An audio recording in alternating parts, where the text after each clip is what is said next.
Nang harvest uli ako ng cassava. Ito marami na to.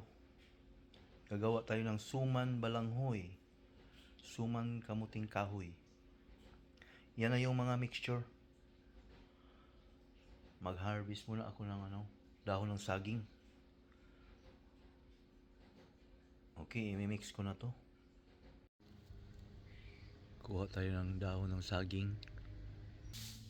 Yan o, ayos na yan o.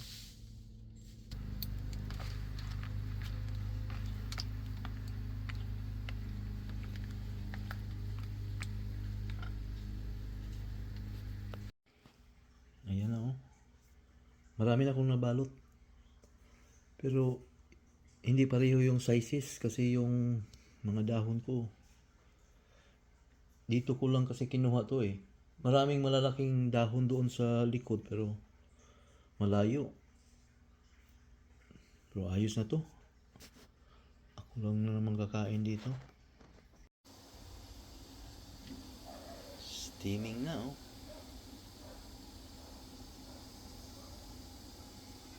Bango.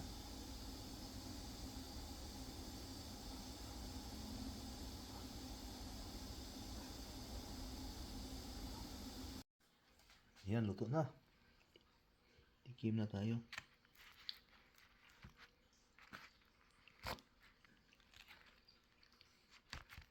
Kung ako magluto naman kasaba guys, sinisiguro ko talagang luto. Kaya medyo ma-overcook siya. Okay lang basta siguradong luto.